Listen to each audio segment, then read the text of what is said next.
Cara, tá conseguindo ver? Então, sim. Beleza. Então a gente já vai começar.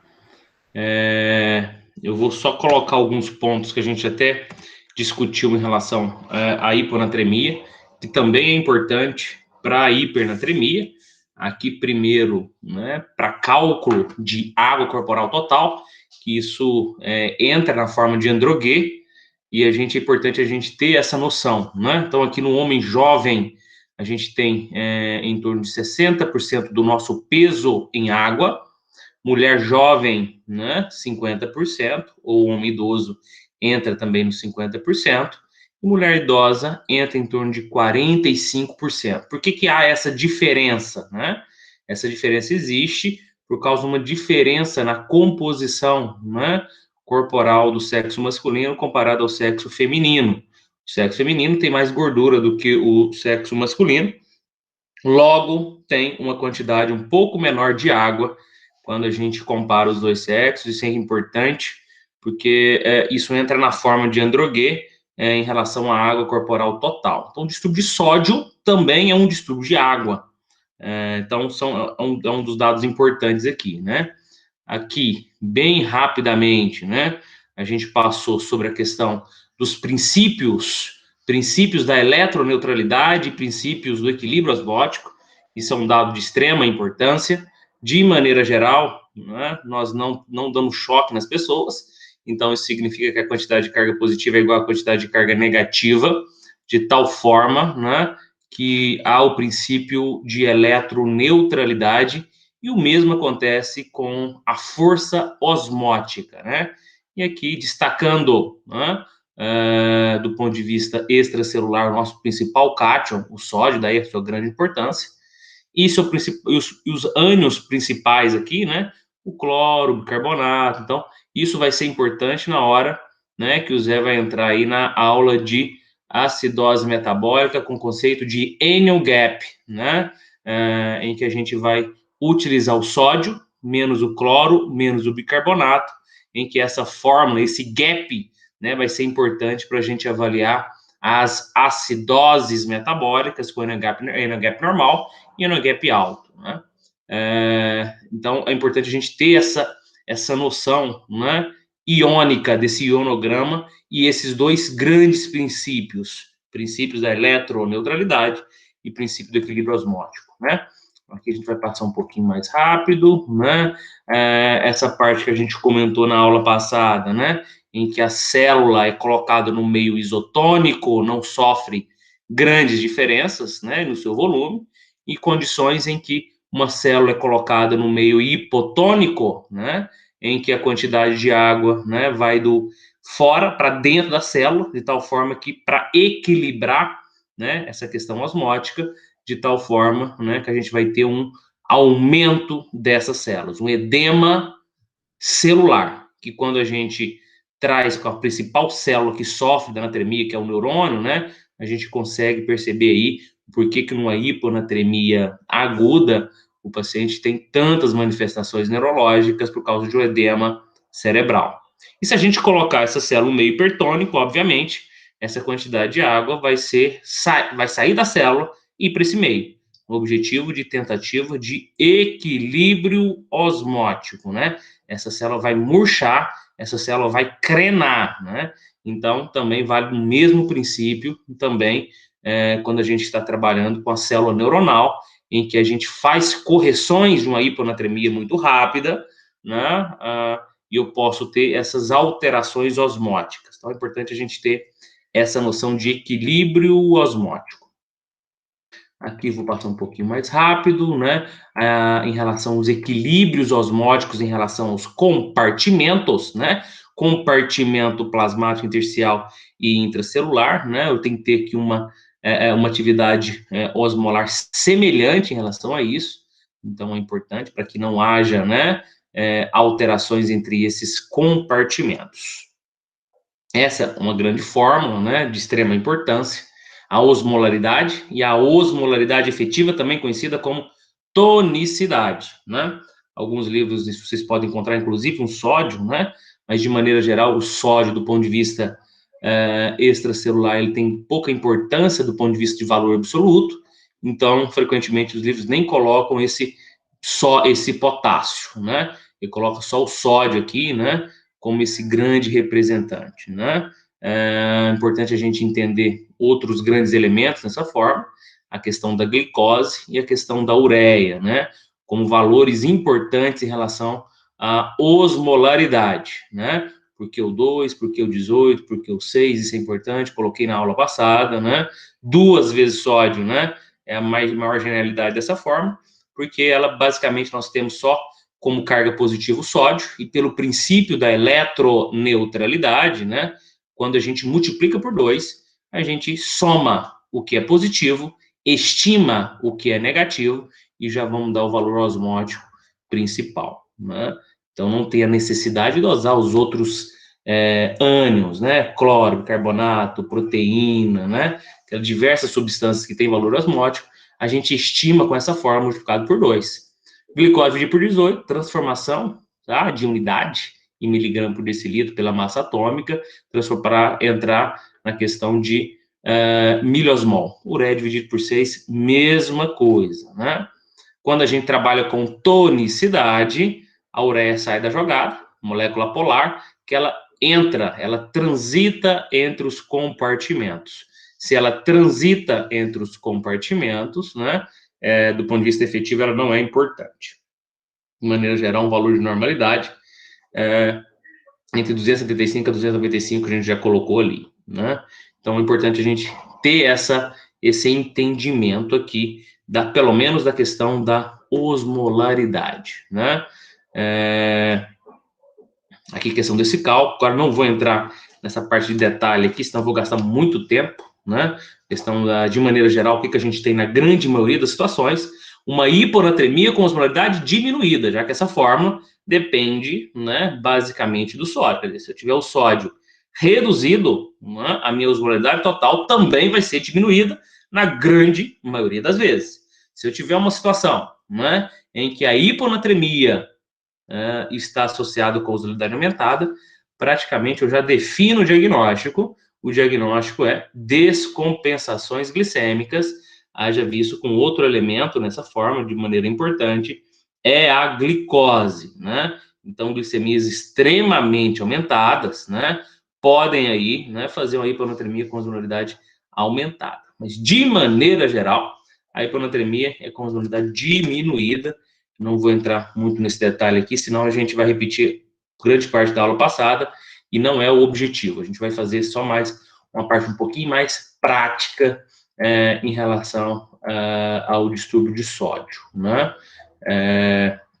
Essa parte que eu também acho importante para a gente dividir do ponto de vista, só para, né, facilitar um pouquinho o nosso raciocínio clínico, né, que a gente avalia em relação às volemias, né, hiponatremia euvolêmica, a hiponatremia hipovolêmica e a hiponatremia hipervolêmica. A hipervolêmica é fácil, basicamente a gente define alguns grandes diagnósticos: insuficiência cardíaca, congestiva, cirrótico com ascite, e insuficiência renal, em especial a nefrótica, né? Situações em que minha volemia está aumentada de maneira geral, né? Então, a gente já define basicamente isso.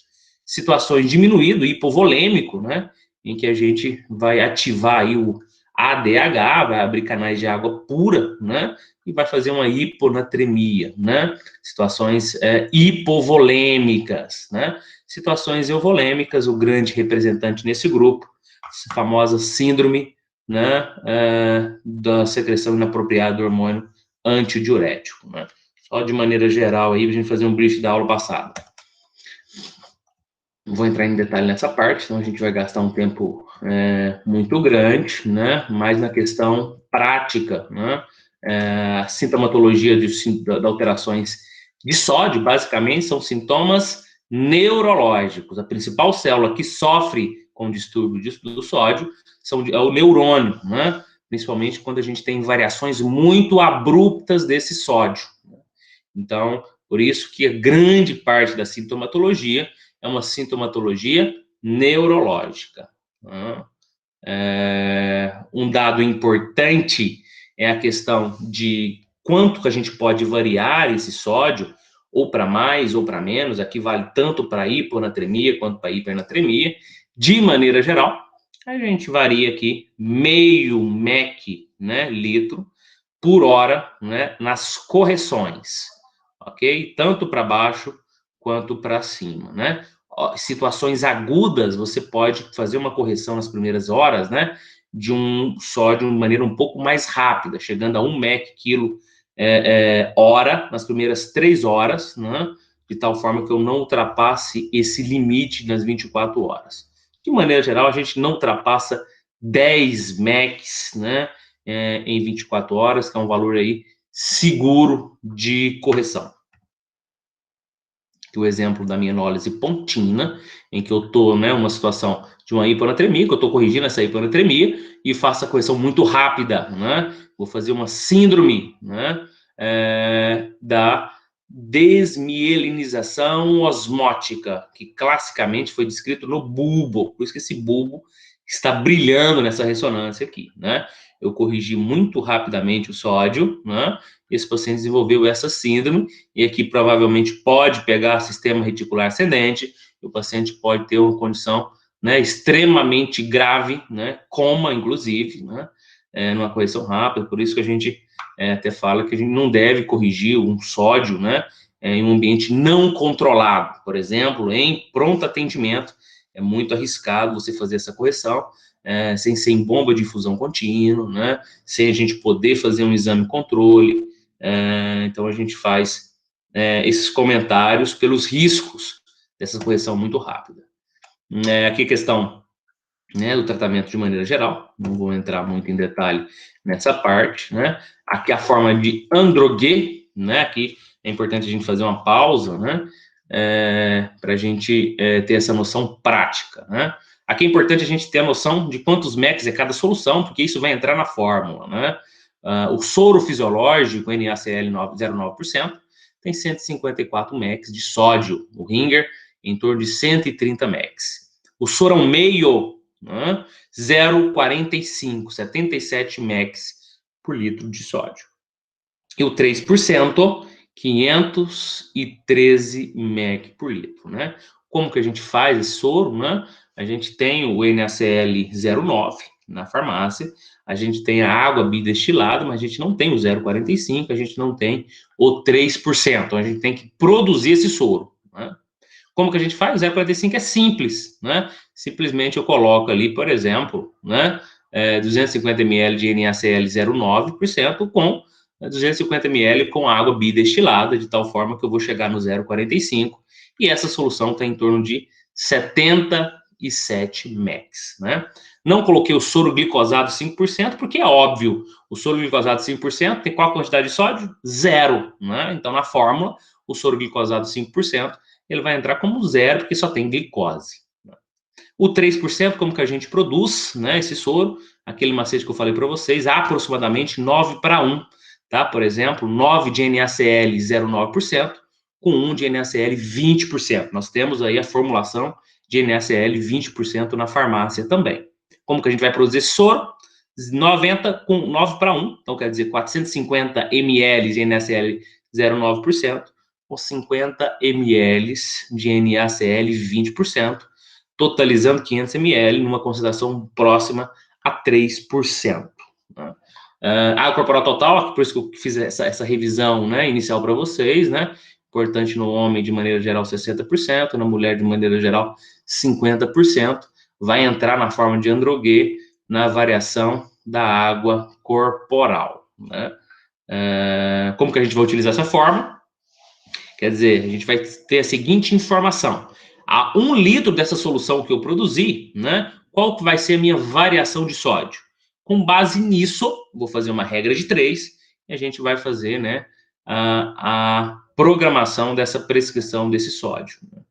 NaCl da infusão, aqui se for NaCl 0,45, aí vai ser 77, se for NaCl 3%, 513, se for um soro glicosado 5%, vai ser 0. Menos o sódio do paciente, dividido a água corporal total, que aí se for no homem 60% do seu peso, se for na mulher 50% do seu peso, mais 1. Essa fórmula vai dar uma variação em MECs em 1 litro dessa solução, tá? E assim a gente vai entrar numa regrinha de 3 para a gente ter essa noção de variação do sódio, né? Quanto que a gente quer trabalhar na variação desse sódio, né? Então é importante a gente ter a noção dessa fórmula aqui, né? Para fazer a prescrição dessa soroterapia. Aqui eu, com um exemplinho que eu coloquei na aula passada, só para a gente, né? Então, estou diante aqui de uma paciente, num pós-operatório, apendicectomia, que deixou aí soroglicosado correndo o tempo todo, né? Soroglicosado tem 0 de sódio, né? E ele apresentou uma alteração neurológica aguda, tá? E essa alteração neurológica aguda foi uma crise convulsiva. A causa ficou como metabólico, por causa de uma hiponatremia aguda, o sódio controle 110, essa queda abrupta desse sódio fez com que essa paciente apresentou uma crise convulsiva, né? Quer dizer, um quadro grave. Nessa situação, né, eu quero corrigir, eu posso corrigir de maneira rápida, até nas 3 horas eu tenho esse gap de possibilidade de correção, passar de 110 para 113 nas primeiras 3 horas, de tal forma, né, que a gente não vai ultrapassar 10 a 12 MECs aí, né, em 24 horas. Como que a gente vai fazer isso? Tratamento com soro NaCl 3%. Regrinha, 9 para 1, 450 ml de NaCl 0,9%, com 50 ml com NaCl 20%. Vou utilizar a fórmula aqui, né, de Androguet, né? Como que eu vou colocar isso? Sódio da minha solução, NaCl 3%, que é 513, menos sódio do paciente, 110, dividido água corporal total, mais 1. A mulher tem 50 quilos, tá? Mulher em torno de 50% do peso, 25 mais 1, 26. Então, a minha variação da fórmula de Androguet foi 15,5. Ou seja, 1 litro dessa solução eu vou variar 15 MECs. Logo, 3 MECs, regrinha de 3, vou ter aqui, né, 193, né, ml em 3 horas, né?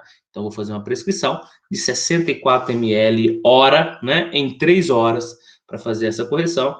E isso provavelmente já vai ser suficiente para que essa paciente não apresente mais crise convulsiva e depois eu faço um novo reajuste dessa variação do sódio para completar as 24 horas, de tal forma que eu não vou ultrapassar 10 a 12 MECs em 24 horas, respeitando essa velocidade de alteração do sódio. Então, um dado aí importante. Foi o exemplozinho que a gente deu na aula passada, né?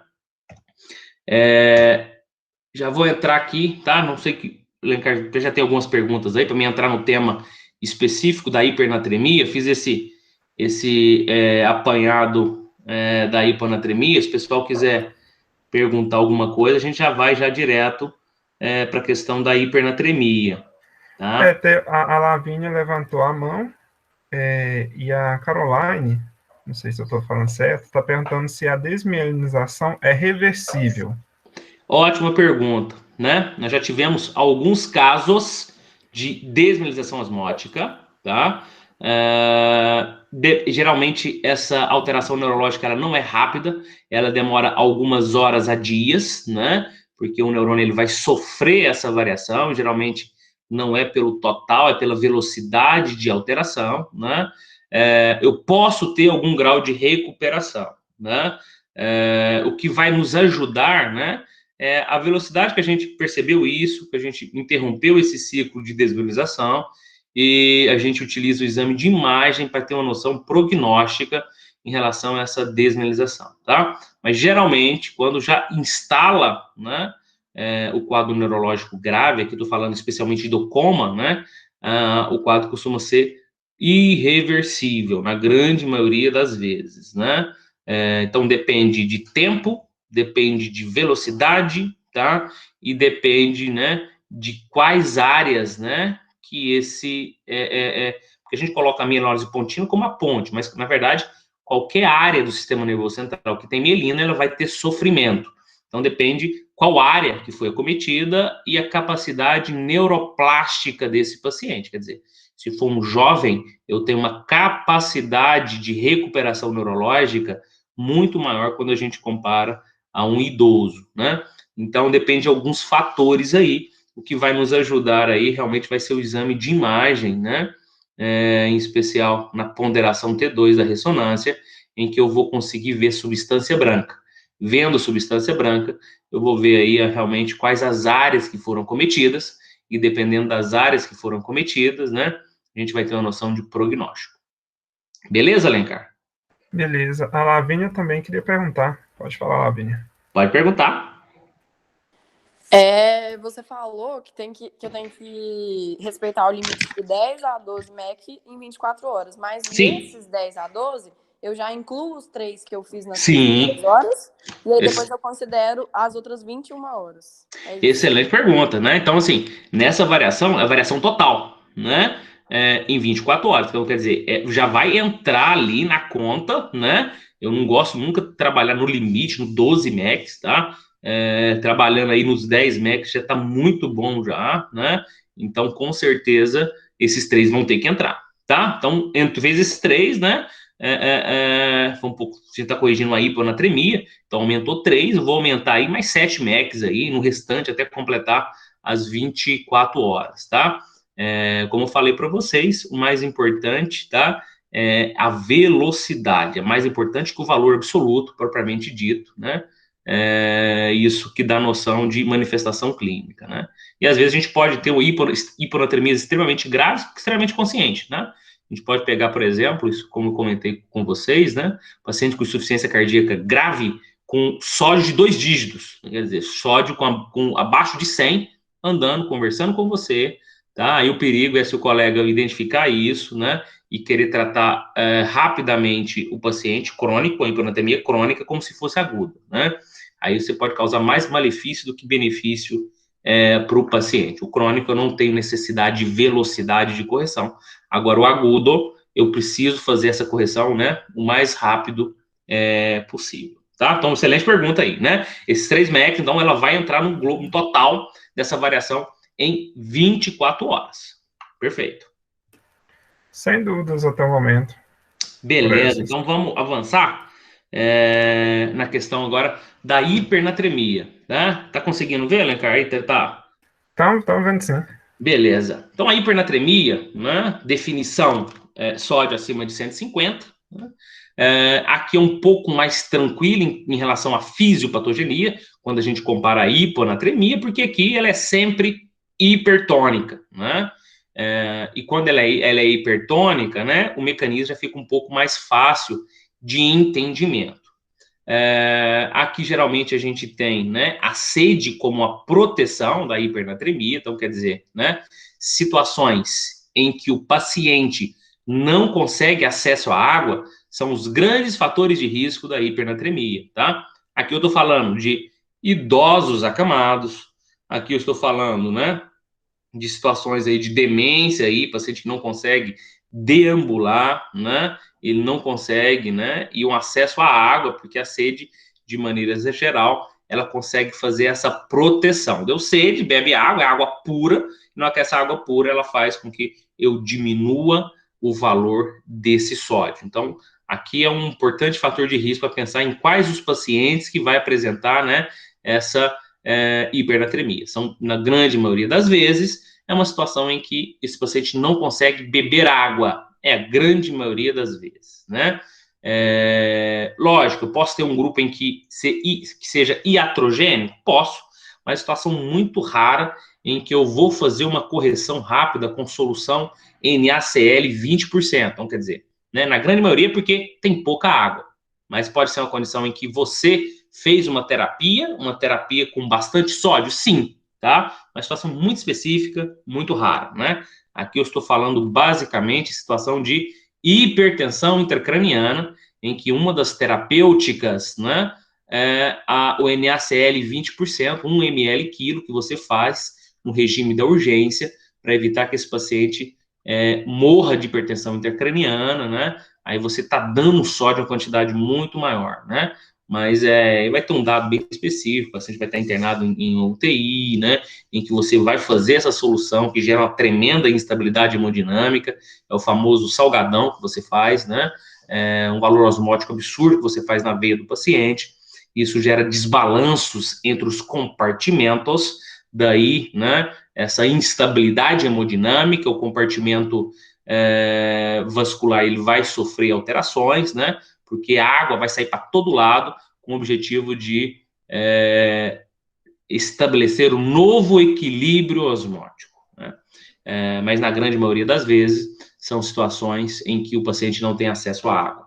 Aqui também, mais uma vez, a volemia é um dado, né, que chama mais atenção para você trabalhar na questão da hipernatremia. Hipovolêmica, hipervolêmica e euvolêmica a gente vai ver. Como que funciona a questão da sede, né? Esse gráfico ele é interessante porque ele compara, né? A gente viu que a osmolaridade, de maneira geral, né? Uma média entre 280 até 290, né? E o interessante é que depois disso, né? Quer dizer, depois que o paciente começa num ambiente hiperosmolar, né? Num ambiente em que, por exemplo, ele não está conseguindo acesso à água, né? Em que eu começo a aumentar a osmolaridade plasmática, 2 vezes sódio, né? Mais glicose dividido, né? Por 6, né? A gente vai ter por 18, a gente vai ter essa alteração aqui, né? Então, o que a gente vai fazer? Vai aumentar a osmolaridade e eu vou estimular de forma linear o ADH, né? Vai estimular de forma, né, linear o ADH, né? Que é o hormônio antidiurético, que ele vai agir lá no tubo coletor, abrindo águas, né, canais de águas, os famosos aquaporinas, vai absorver água pura, e na hora que ele absorve água pura, né, ele vai corrigir esse sódio que está aumentado, né? E um dado interessante é que, né, eu começo a sede, né? Geralmente, né, nos pacientes, né, que não tem nenhuma patologia, né, ele começa a ficar com sede e assim a gente vai ter acesso à água, de tal forma que a gente vai fazer essa correção. E essa alteração é uma alteração linear, né, entre a osmolaridade e o ADH. Quer dizer, quanto maior a minha osmolaridade, maior são os níveis de ADH com o objetivo de correção dessa hipernatremia. Então, é um gráfico interessante para a gente ter esse entendimento, tá? Agora, por que a questão da volemia ela é mais importante, inclusive, né, que a questão da osmolaridade? Olha para vocês verem, né? O estímulo aqui é maior, quer dizer, numa situação, né, em que eu tenho uma depressão de volume, né, sanguíneo, por exemplo, uma situação em que o paciente não bebe água, uma situação que está com muito calor, uma situação de hipertermia, que eu aumento muitas perdas insensíveis de água, né? Nessa situação em que o intravascular começa a ser depletado, eu também começo a fazer o estímulo de ADH. Só que esse estímulo de ADH, diferentemente da osmolaridade, né, na hipovolemia, ele é quase, né, ele é quase um aumento logarítmico, né? Ele aumenta, mas aumenta muito. Na hora que esse paciente começa a perder 10, 15% do volume, né, do compartimento vascular, né, fazendo aqui uma hipovolemia, eu tenho um estímulo muito maior de ADH, né, quando a gente compara, né, no estímulo da osmolaridade. Então, quer dizer, a depressão volumétrica, né, ele é maior como mecanismo compensatório da liberação, né, do hormônio antidiurético, né? Então, são dados aí, eu acho que é importante do ponto de vista de fisiologia, né, fisiopatologia, para ter um entendimento de como que o ADH ele é estimulado numa condição de hipernatremia, numa condição em que eu tenho a osmolaridade aumentada. Questão da volemia. Como é que a gente vai trabalhar com isso aqui, né? Situações em que eu tenho a volemia diminuída, perdas cutâneas, perdas de maneira geral, tá? Uma situação, por exemplo, de perdas insensíveis, né? Na questão da perda cutânea, na situação de hipertermia, o paciente começa aqui a perder muito líquido pela pele, pela respiração. Uma situação em que está fazendo uso de diuréticos, então a perdas renais, né? O paciente fazendo uso de diuréticos, né? E esses diuréticos vai fazer com que possa ter um componente, né, hipovolêmico, mais importante, né? Aqui eu estou trabalhando mais com diurético de maior potência. Eu estou trabalhando com diurético de alça como principal, né? Diurético de alça, ele perde mais água do que sal, né? E ele pode gerar aí, dependendo do volume de diurese, né? Com um quadro de hipovolemia de maneira mais importante, assim como a poliúria da necrose tubular aguda, né? São situações em que pode gerar hipovolemia. Além de perdas insensíveis, perda cutânea, pela hipertermia, além das perdas renais, né? Eu posso ter também perdas do trato gastrointestinal. Por exemplo, vômitos e diarreia são situações que pode gerar, né, a hipernatremia de componente hipovolêmico, né? E aqui a volemia ela é mais importante que o sódio, né? Como vocês viram lá no estímulo, né? Então aqui eu vou preocupar, eu estou diante de um paciente, tá? Que está chocado, né? Porque ele está aí fazendo diarreia, uma diarreia muito importante, hipovolêmico, está chocado, está hipotenso e está com sódio muito alto. O que eu vou fazer primeiro? Eu vou fazer o quê? Fazer a correção e da hipovolemia, tá? Antes de pensar em corrigir sódio, porque a volemia ela é mais importante do que o estímulo, né, do ADH, quando a gente compara a questão da osmolaridade pura, como eu coloquei no gráfico anterior. Então, aqui nessa situação, eu tenho que fazer um resgate volêmico desse paciente, e às vezes o resgate volêmico desse paciente já é suficiente para corrigir automaticamente o sódio desse paciente, porque eu estou tratando na causa dessa da hipernatremia desse paciente. Hipervolêmico, uma situação, tá? Aqui eu estou trabalhando com causas hormonais, em especial Cushing, tá? Em que eu tenho uma liberação de hormônio, basicamente aí o hormônio de corticoide, que vai ativar a renina-aldosterona, vai absorver muito sódio, né? E aqui mais sódio do que água, propriamente dito, né? Fazer um Cushing, né? E esse paciente vai ter um comportamento hipervolêmico, que na hora que ele puxa sódio, ele também vai puxar água, né? Então ele vai fazer um ambiente hipervolêmico, né? O Cushing ou o hiperaldo primário, né? Ou a questão iatrogênica, né? Do Cushing, por exemplo, medicamentoso, né? Um exemplo aí de hipervolemia. Euvolêmico, tá? Uma situação do diabetes insípidos, né? Uma situação em que eu vou ter uma diminuição, tá? Do meu hormônio antidiurético, tá? Se eu não vou ter o hormônio ADH, né? Situação qualquer, uma doença hipotalâmica, doença de célula vazia, né? Em que eu não vou produzir isso, eu não vou abrir mais os canais de água de aquaporina, não vou absorver mais água pura, então eu vou começar a perder água desse paciente. Além do paciente beber muita água, né, ele tem um valor positivo e ele vai acabar perdendo, né? Então o positivo vai se igualar ao negativo, de tal forma que ele vai ficar euvolêmico, né? Então o diabetes insípidos, né, aqui especialmente o diabetes insípido central, é um exemplo dessa condição euvolêmica, tá?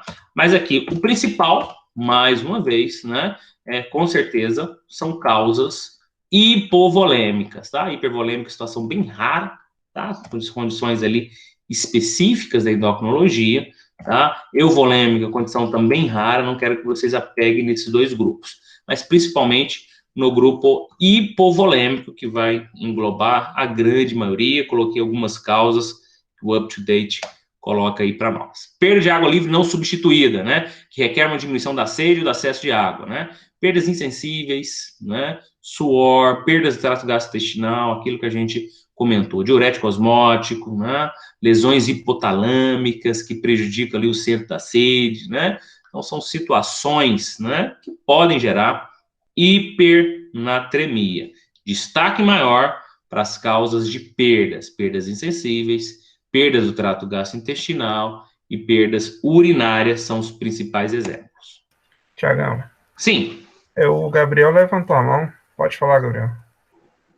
Professor, o paciente que está com síndrome nefrótica, como ele está perdendo muito volume na urina ali, está fazendo xixi de proteína, ele vai ter hipernatremia em alguns casos? A síndrome nefrótica clássica, tá? Ele se comporta mais como mecanismo de hiponatremia, tá? Porque eu preciso de proteína para carrear, né, uma questão volêmica, né, e esse paciente vai ficar muito edemaciado, né, então ele tem um aumento, né, global do volume, de maneira geral, né, porque ele aumenta a ingesta e tem uma dificuldade na questão da excreção. Ele tem perdas, tá? Mas essas perdas, tá? Não consegue substituir isso, né? Então ele tem mais ganho do que perdas. Mas o intravascular do paciente da síndrome nefrótica, ele está diminuído, diferentemente do intravascular do paciente da síndrome nefrítica, tá?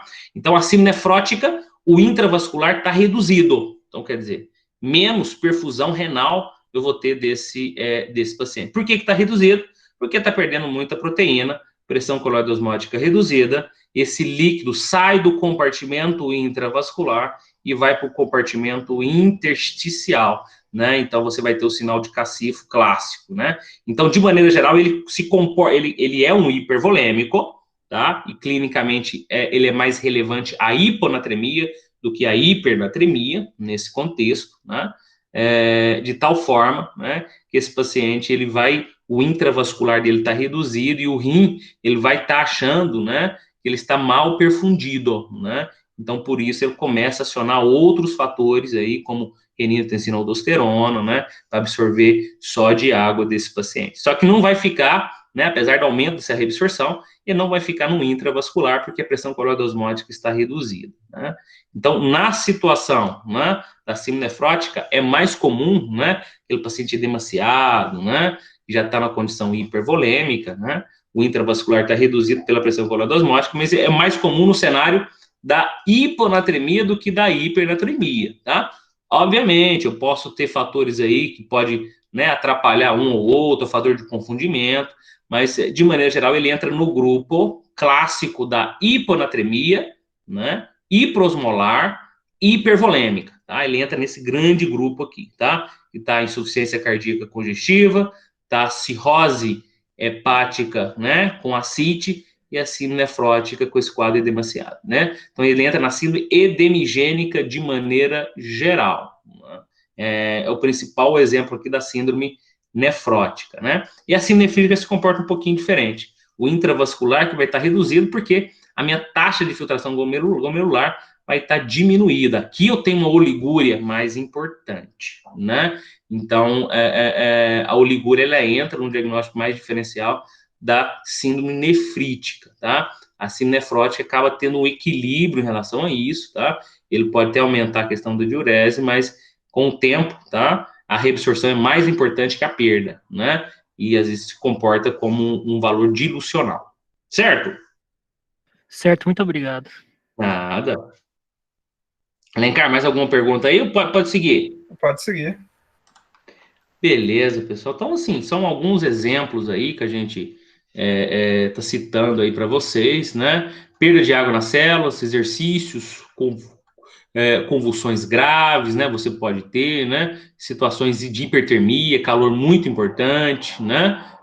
Em que realmente eu começo a perder mais água livre aí pelo suor, é um exemplo. Sobrecarga de sódio, questão bem específica, né?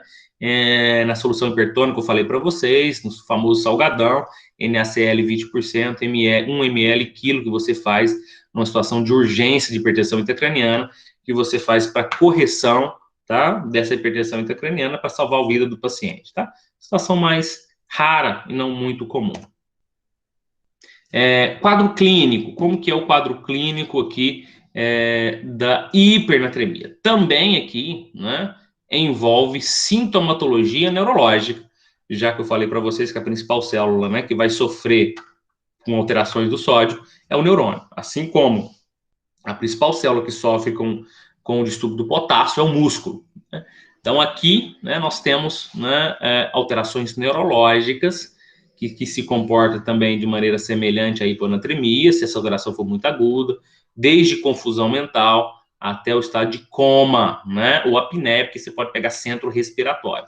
E aqui é interessante que eles conseguem, né, fazer uma mensuração, quer dizer, se essa hipernatremia, né, chegar a 320 miliosmol, tá? Se a gente dividir aqui por 2 aqui, né, vai dar em torno aqui de 160, né, de sódio de maneira aguda, aqui no agudo, né?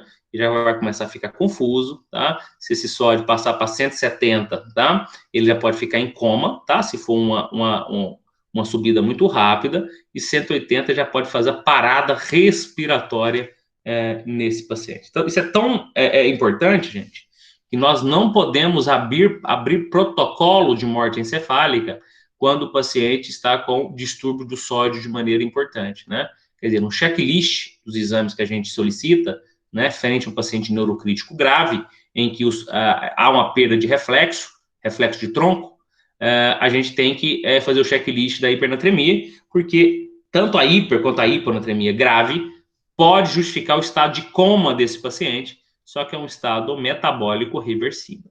Além disso, né, aqui é específico, né, a questão da sede e da desidratação, ela é específico da hipernatremia, né? Alterações neurológicas, ela pode acontecer em qualquer alteração, tanto para mais quanto para menos, em relação a esse sódio. Em relação ao tratamento, como que a gente vai tratar aqui a hipernatremia, né? A gente pode trabalhar com soro glicosado, tá? É a minha preferência, porque aqui no soro glicosado, na forma de Androguet lá que vocês viram, ele vai entrar com 0 de sódio, então eu consigo fazer uma correção mais efetiva com a quantidade menor de solução, tá? Só que no glicosado aqui, né, 5%, né, vocês percebem que uma pequena parte só que vai ficar no intravascular, porque ele é osmoticamente muito baixo, não tem nada de sódio, então fica muito pouco no intravascular, e a grande maioria vai pro intracelular, né? Qual que é o problema? Se eu fizer uma correção muito rápida de uma hipernatremia, eu posso muita água aí para o intracelular, aqui eu estou falando do neurônio especial, esse paciente fazer um edema cerebral rebote, né, por uma correção muito rápida que eu estou fazendo, né? O NaCl, né, 0,9, especificamente o 0,9, né, a gente utiliza aqui o 0,45 na correção, né, da hipernatremia, né, cerca aqui de 250 ml, fica aqui de 1 a 2 horas no intravascular, tá? E geralmente pela questão osmótica, né, vai 0 no intracelular e 750 fica no interstício, quer dizer, sai do vaso e vai para o interstício. Só para ter uma noção aqui de correção. Só que você pode corrigir tanto com soro glicosado, 5%, e mais habitualmente com soro NaCl 0,45, tá? Problema do NaCl 45, você está dando sódio também. Então, você tem que dar um volume muito grande de solução para esse paciente. E, às vezes, dependendo da condição clínica que esse paciente está apresentando, ele não tem condição de receber essa quantidade muito grande de soro, né? E o glicosado, às vezes, o paciente tem muitas descompensações glicêmicas, né? E, querendo ou não, eu vou piorar um pouco mais a solução, né, as descompensações glicêmicas desse paciente, dando soro glicosado, e às vezes eu posso fazer também aqui, né, um mecanismo de poliúria osmótica, né, então às vezes eu posso ter uma dificuldade um pouquinho nessa situação de descompensação diabética. Mas do ponto de vista de eficiência de solução, tá, não tenho dúvida que o glicosado 5%, ele é bem mais rápido e eficiente para correção, tá? Daí a importância da gente fazer um controle quando a gente estiver corrigindo essa hipernatremia. Quais são os pontos principais que a gente tem que avaliar na hipertemia e tratamento, né? Se houver correção rápida da osmolaridade, edema cerebral rebote, como eu coloquei para vocês, né? Então a gente tem que obedecer aquela velocidade. Paciente com instabilidade hemodinâmica, aqui eu não vou corrigir sódio, aqui é uma confusão que vocês fazem de maneira mais importante, quer dizer, a volemia, né, a parte hemodinâmica, ela se sobrepõe à parte da osmolaridade, né, então, é instabilidade hemodinâmica? Sim. O paciente está chocado? Sim. É uma situação de hipovolemia? Sim. Aqui eu não posso fazer solução glicosada, 5%, como vocês viram no slide passado, só uma pequena porcentagem, né, porque muito osmoticamente baixo, que só tem glicose aqui, né, vai ficar dentro do vaso. Aqui eu preciso do NaCl 0,9, né, por que o 0,9 ao invés de 0,45? Porque o 0,9 tem 154 mex, e o 0,45 tem, né, 77 mex, né, então o paciente está instável do ponto de vista hemodinâmico? Sim, eu vou corrigir volemia, não vou dar moral ao sódio. E, consequentemente, ao melhorar a volemia desse paciente, eu estou corrigindo, tá, automaticamente também o sódio desse paciente, né? Mas instabilidade hemodinâmica? Sim. Então, vamos fazer correção volêmica com cristalóide, em especial NaCl 0,9%. Variação também de sódio pelas 24 horas, seguindo a regrinha, assim como a hiponatremia, de meio mEq litro hora, não ultrapassando 2, ideal não ultrapassar 10 aí nas últimas 24 horas. Além da forma de Androguet, né, que eu prefiro, que ela é um pouco mais, ela serve tanto para hipo quanto para hipernatremia, eu posso calcular o déficit de água desse paciente. Ao calcular o déficit de água, eu sei o tanto que eu vou ter que corrigir essa hipernatremia. É uma outra estratégia terapêutica que eu coloquei para vocês. Prefiro a forma de Androguet, porque a Androguet ela serve tanto para um lado quanto para o outro, né? Aqui, né? Qual que é essa fórmula aqui do déficit de água, né? Para um homem, e já observem aqui, né? Eu já tenho já uma alteração em relação àquela fórmula, né? Clássica de Androguet em relação à água corporal total. Aqui no homem eu estou usando 0,5 pelo peso, tá? A gente sabe que no homem é 60% de água, e aqui na mulher eu estou usando 0,4 pelo peso. Por que que nessa situação eu estou tendo essas variações? Porque eu estou na situação de hipernatremia, eu estou na situação de desidratação, então o volume corporal total está menor comparado ao fisiológico. Por isso que eu utilizo 0,5 aqui para o homem e utilizo 0,4 aqui para a mulher no cálculo do déficit de água ali, tá? É uma possibilidade de utilizar essa forma. Como que eu faço?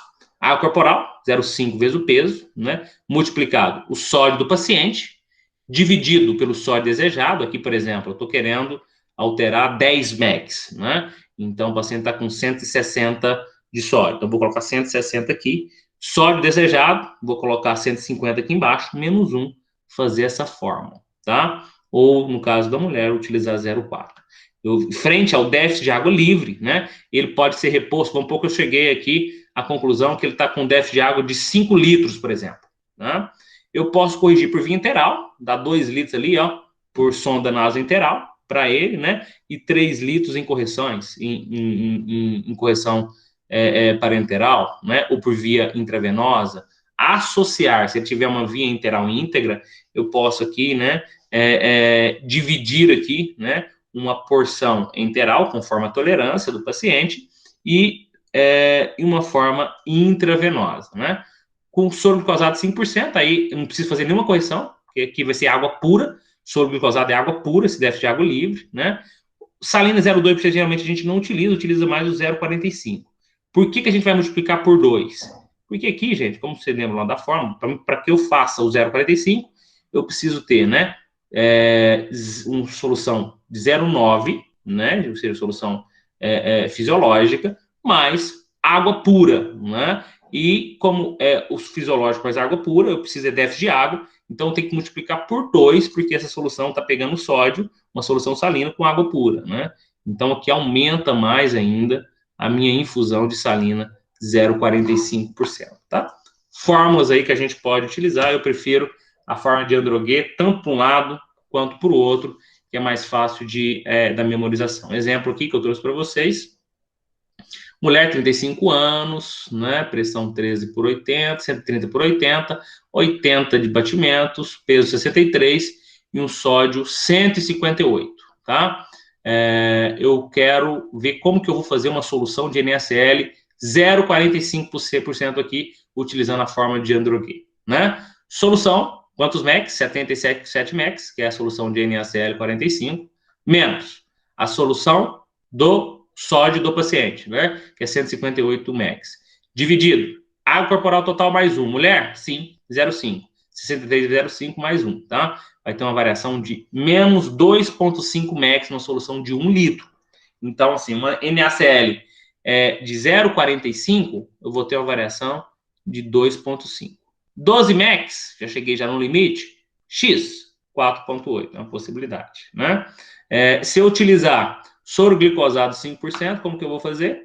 Em vez de 77 vai ser 0. Então, minha variação vai ser bem maior e uma infusão bem menor de solução, não vai precisar de ser 5 litros, porque dependendo da condição clínica do paciente, eu não vou poder infundir 5 litros, né, solução nesse paciente. Obviamente, aqui é hipernatremia.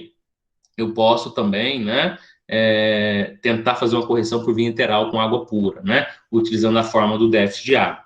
São possibilidades que a gente tem aqui de correção dessa hipernatremia. Acho que esses seriam os principais pontos, né, que eu queria trazer para vocês, né, em relação a tratamento, fisiopatogenia, né, de hipernatremia. A hipernatremia não costuma ter muita dificuldade, porque o mecanismo fisiopatológico ele é um pouco mais tranquilo do que a hiponatremia, né? Ricardo, a gente está aberto aí para perguntas. Acho que você preparou alguns exercícios aí para nós, né? O pessoal quer fazer alguma pergunta? Sim, tem duas pessoas com a mão levantada. Primeiro a Caroline e depois a Carla. É Caroline. Desculpa, Oi. Caroline. Caroline. Professor, desculpa a ignorância, mas por que eu não posso usar o soro de 0,9? Se posso usar, mas olha aqui, né? Vamos lá, boa pergunta, viu? Não existe pergunta boba, não. Se eu usar o soro 0,9, tá? Ao invés de 77, eu vou utilizar 154, certo? Né? Então, essa variação já está pequena com o NaCl 0,45. Quer dizer, eu já tenho que fazer 5 litros aqui. Se eu utilizar o 0,9 aqui, vou ter que usar talvez 10 litros de correção, tá? Para esse paciente em 24 horas. Quer dizer, o paciente provavelmente já não vai tolerar esses 5 litros aqui. Imagina se tolerar 10 litros, porque o 0,9, ele, junto com a água, ele tem sódio, né? Então, a solução é que ele vai ter uma maior quantidade de sódio, quer dizer, você está dando água e sódio para ele, né? Então, se eu utilizar 0,9 aqui, né, eu vou precisar de muito volume, né? Então, qual que é a racionalidade de usar o 0,9? É na racionalidade da situação de hipovolemia, né? Em que eu preciso, né, realmente fazer uma solução que tem uma osmolaridade de forma importante, tá? Então, o 0,9 a gente reserva para situações de hipovolemia, em que eu preciso restabelecer, né, o meu volume intravascular. Seria mais isso, né? Por que eu prefiro o soro glicosado 5%? Porque aqui eu vou entrar com 0. Então, eu vou ter variações maiores, então eu vou ter correções, né, de forma mais eficiente com a menor quantidade de volume infundido, né? Então, seria mais por causa disso, viu, Caroline, né, que a gente faz, porque senão a gente teria que fazer uma quantidade enorme aqui, né, provavelmente mais de 10 litros de volume para esse paciente, e se eu tiver, por exemplo, uma terapia intensiva, esse volume vai para o pulmão, eu vou ter uma dificuldade imensa em evoluir no desmame da ventilação mecânica, ele vai para o intravascular, vai fazer urgência hipertensiva e várias complicações da hipervolemia que esse paciente pode apresentar. Mas nesse sentido, certo, Carolina? Perfeito, professor, obrigada. Nada. Carla? Oi, bom dia.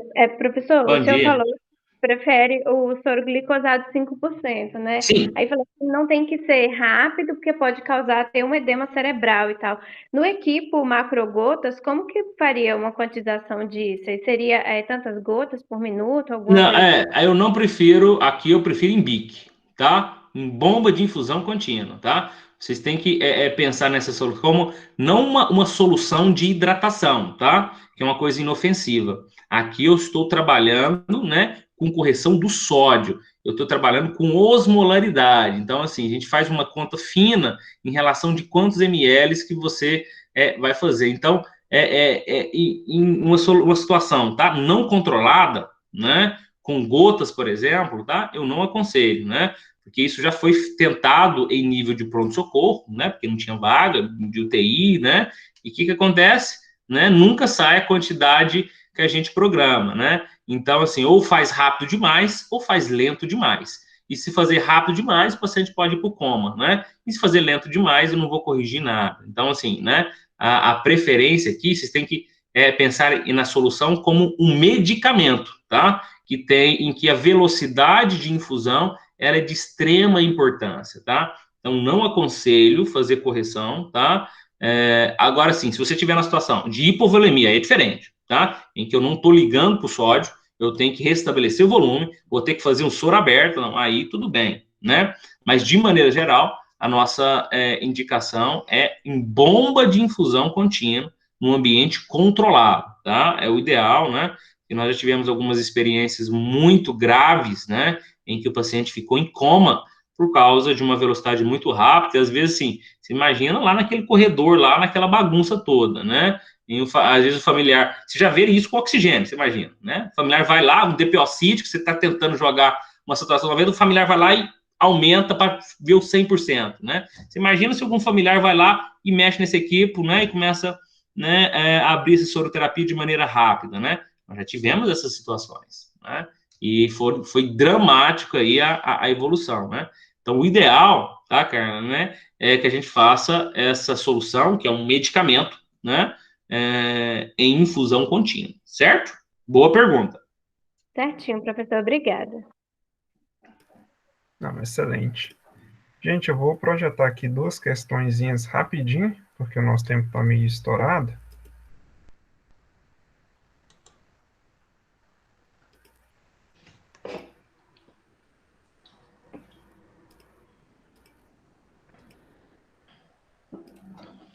Aí.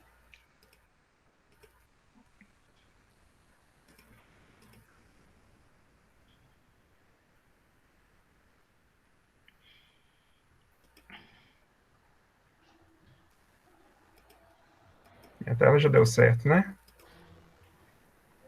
Sim. Beleza. Gente, eu não vou conseguir ver quem levantar a mão, aí qualquer coisa o Thiago, os meninos da liga aí ajudam vocês. Vou fazer duas questões rapidinhas aqui. A primeira, um paciente no pós-operatório de crâniofaringioma apresenta sódio de 165 mEq por litro, cuja correção você espera que em 24 horas o valor da natremia seja de... Qual vocês acham que depois de 24 horas, quanto que vai ter esse sódio? Pensando que ele está com sódio atualmente de 165.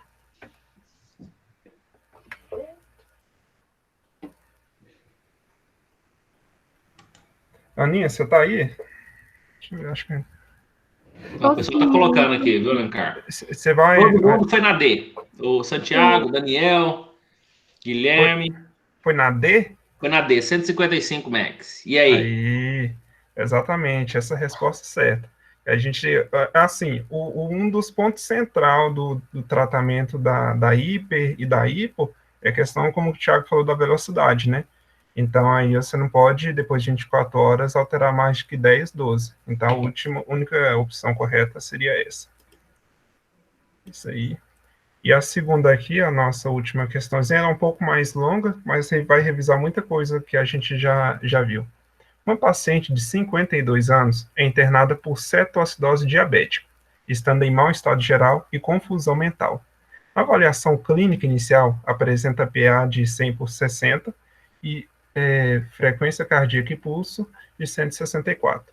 Refere oligoanúria nas últimas 12 horas, com sinais de... qual que é essa sigla aqui, Thiago? DEEC. Sinais de... eu acho que é depressão, tá? Do extracelular, acho que alguma coisa assim, depressão volêmica, tá? Corporal de 30%. Eu acredito que seja isso, viu, Alencar? Não estou familiarizado com essa sigla aqui, não. No comentário eles também não cita o que seria. O peso aproximado é de 65 quilos. São exames laboratoriais realizados na admissão.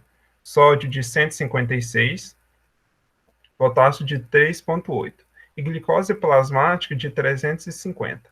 Qual será o distúrbio da água e qual será a correção a ser feita para esse distúrbio específico? Então, nessa questão aqui, o que a gente quer saber é qual que é o distúrbio que está acontecendo e como que você vai corrigir ele. E aí, pessoal? Nessa aqui entraria aquele cálculo de Androguet para ver o déficit da água.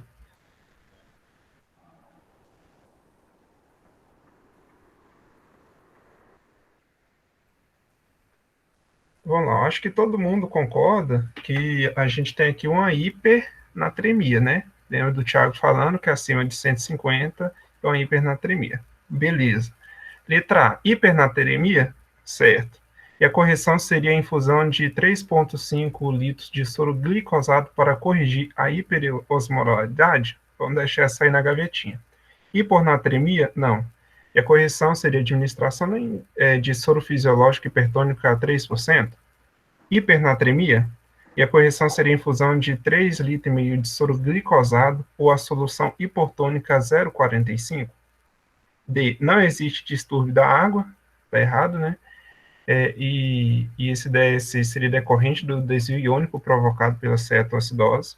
E aí trata-se de um distúrbio misto, distúrbio da água, hiponatremia e distúrbio do sódio de desidratação.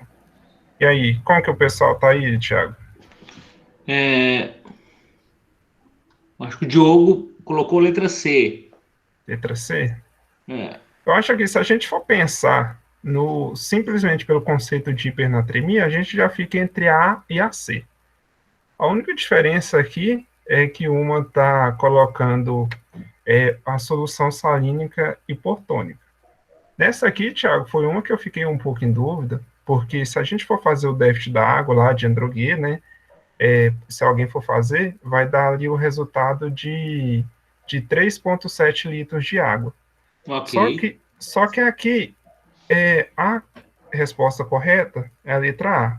E eu fiquei um pouco na dúvida, e acho que assim, você explicou um pouco disso, sobre por que não seria essa solução salina hipotônica. Seria pela questão do volume, que ia demorar muito tempo? Ótima questão, viu, Alencar? Aqui, geralmente, a solução, quer dizer, se deu, né? A gente, lógico, tem que fazer a fórmula, né? Tem que calcular tudo certinho, né? Mas você já fez a fórmula, né? Deu 3,5, né? O 3,5 de solução glicosada, né? Com certeza, a solução salina vai ser quase o dobro disso, tá? Em termos de déficit de água, eu tenho que multiplicar por 2, né? A salina 0,45. Vamos pensar, o que é a salina 0,45? É metade água pura e metade de NaCl 0,9, certo?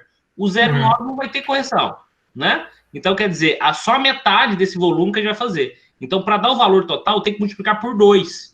Então, não tem como você colocar o mesmo volume de solução glicosada 5% com a solução salina hipotônica 0,45, tá? Com certeza, a solução 0,45 vai ser um volume bem maior aí, tá? Não sei se o pessoal entrou nessa forma ou fez por a questão do déficit de água, né? Mas só voltar lá um pouquinho, né? Nessa situação aqui também, Alencar, né? Eu posso ter que a gente chama de... Quer dizer, esse sódio tá aqui, que ele tá, na verdade é um sódio falso, tá? Que a gente chama de pseudo, né, natremia. Por quê? Né? Frente a distúrbio da glicose, como vocês viram lá na glicose, né? Ela entra na osmolaridade e a cada 100 miligramas de decilitro de glicose, né? Acima de 100, né? Eu tenho uma diminuição de 1,4 a 1,6. Então, para chegar ao valor real, esse sódio está maior, tá? Obviamente, na forma, a gente só trabalha com sódio real, né? Mas, por exemplo, esse sódio aqui está maior que 156, porque ele está diluído, né? Pela questão da hiperglicemia. A hiperglicemia puxa água. E na hora que ela puxa água, ela dilui o sódio, né? Então, aqui, a gente teria que multiplicar aqui, né? Somar mais 3,2 MECs aqui, né? Em relação a esse valor do sódio. Então, aumentando mais aí o valor da natremia, né? Pode ir passando. Já estamos estourando o horário? Acho que pode resolver só... Eu preparei outras questões, mas acho que a gente pode ficar só nessas duas, para não estourar muito horário, né? Professor, só deixa eu fazer uma pergunta mais prática, cunho prático, né? Sim. Como é que eu sei o peso do paciente, se ele não puder me informar? Aí você vai fazer o peso estimado com base na altura, tá? Aí você pode trabalhar em termos, né, de peso ideal, né? Obviamente que isso não é muito eficiente, né? Se tiver, tem algumas marcas que têm a capacidade de pesar o paciente, que nós não temos aqui na UTI, né? Mas a gente tem que fazer uma estimativa às vezes é infelizmente, no olhômetro mesmo, né? Mas se tiver algum familiar, a gente tem que perguntar, e frequentemente a gente erra nesses valores, tá? Então, por isso que sempre que a gente está fazendo uma correção de sódio, né, é habitual, durante a correção, tá, que eu faça um controle, tá? Porque eu posso estar hiperestimando ou hiperestimando o valor desse peso corporal, tá? Se o paciente levantar e andar, ótimo, você vai lá e pesa o paciente, tranquilo, né? Se você estiver consciente, tranquilo, né? Você vai conseguir, né, falar qual foi o último peso que ele teve, né? Agora, se você estiver em coma ou alteração neurológica mais grave, né, você vai ter que utilizar, realmente, você vai ter que estimar, e às vezes essa estimativa não é tão fidedigna assim, tá? Mas excelente pergunta, tá? Porque a gente coloca lá na expressão, todo mundo tem 70 quilos, né? Você vê um cara gigante lá, você fala 70 quilos, né? Não tem, né? Não são todos que são 70 quilos para homem, né? Então, você tem que realmente avaliar aí caso por caso, e isso vai dar diferença importante aí na forma. Ô, Thiago, o povo tá tentando arredondar valor para facilitar na forma? Acho que é mais nessa tentativa, viu, Alencar, né? Colocar um valor mais redondo lá para facilitar, né? Alguns pacientes, por exemplo, renais crônicos, né? Eles têm a noção do peso seco. O que é o peso seco? É o peso sem edema, né? Isso é importante porque vai estimar a quantidade que você vai retirar no ultrafiltrado na hemodiálise, né? Então, aí esse paciente sabe exatamente o peso que ele tem, o peso seco, né? Acima disso é edema. Então, e às vezes você tem que realmente fazer a estimativa e não costuma não acertar com grande exatidão. Certo. Diogo? Eu queria saber se o sintoma neurológico ele é atribuído à hiperosmolaridade ou relacionado ao sódio, né? Tipo, ou seja, se o sintoma neurológico ele pode ser decorrente, por exemplo, de uma hiperosmolaridade às custas da glicose, por exemplo, de uma hiperglicemia. Porque, se eu não me engano, a hiperglicemia, tipo, no caso de cetoacidose diabética, eu vou ter mais o quadro de dor abdominal, né? Sim, não neurológico. sim. Mas aí nessa situação, Diogo, né? Aí a acidose que é o ponto principal na cetoacidose, né? Não o sódio, né? E o ambiente acidótico irrita peritônio. E na hora que irrita o peritônio, você faz dor abdominal. Aí não tem a ver com sódio, tá? Eu não espero, de maneira geral, né? Se você tiver conseguir acesso à água, né? Grandes alterações do sódio, né? Obviamente, se tiver muito poliúrico, ele pode ter, né? Mas aí o quadro fundamental é ácido básico e não sódio, né? E o mecanismo fisiopatológico é alteração da osmolaridade, ou para cima ou para baixo, tá? E aqui eu estou falando de velocidade de instalação, quer dizer, se eu tiver um ambiente, né, que rapidamente ele altera a osmolaridade, eu vou ter manifestação neurológica. Se for para hipo, eu vou ter um edema dessa célula.